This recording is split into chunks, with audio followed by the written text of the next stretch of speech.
Di abad ke-21 ini kita memasuki era namanya era informasi yang ditandai dengan adanya ledakan data yang luar biasa serta penyajian sumber data yang sangat beragam di mana kita bisa menemukan di media sosial secara real time maupun perangkat IoT serta sensor-sensor cerdas dunia yang lain. Dengan begitu, banyaknya data yang tersedia, kita menghadapi tantangan utama. Bagaimana caranya ataupun mengelola data ataupun memanfaatkan data tersebut secara efektif dan akurat.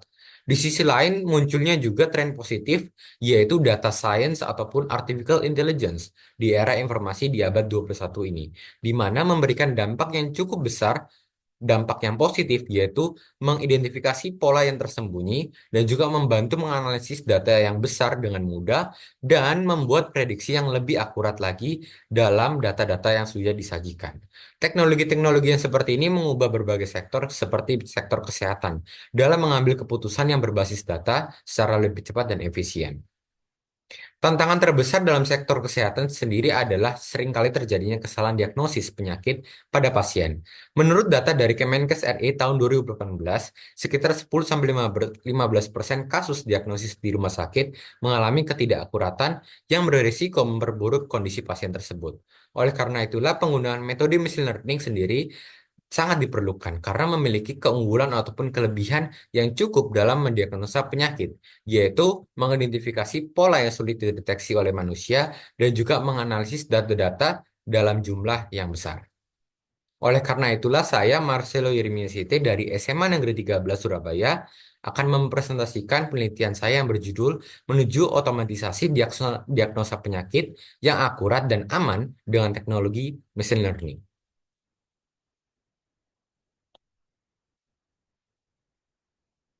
Machine learning sendiri adalah sebuah metodologi artificial intelligence yang digunakan untuk memungkinkan sistem menyelesaikan tugas dengan proses analisis data dan juga pengenalan pola.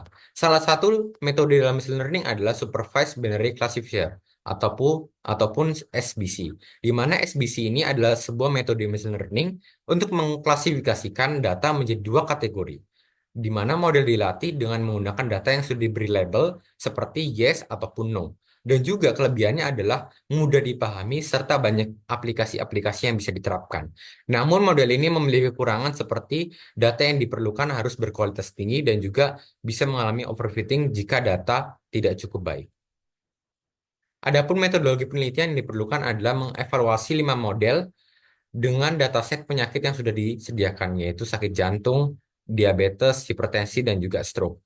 Model-model machine learning ini akan digabungkan ataupun diuji cobakan dengan dataset penyakit yang sudah disediakan, lalu akan dites ataupun dievaluasi dengan tolak ukur performa model dengan akurasi, false positive rate, dan juga false negative rate.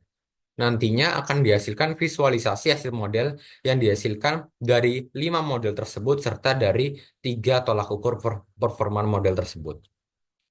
Adapun hasil pembahasan yang dihasilkan adalah di mana evaluasi model machine learning menunjukkan bahwa tidak ada model yang selalu terbaik dalam semua dataset. Misalnya, Kineris Netmore unggul dalam data serangan jantung yang pertama, tetapi buruk di dataset yang diabetes yang dia data diabetes. Penggunaan PCA di reduksi fitur berdampak berbeda-beda. Beberapa model tetap akurat sementara yang lain menurun.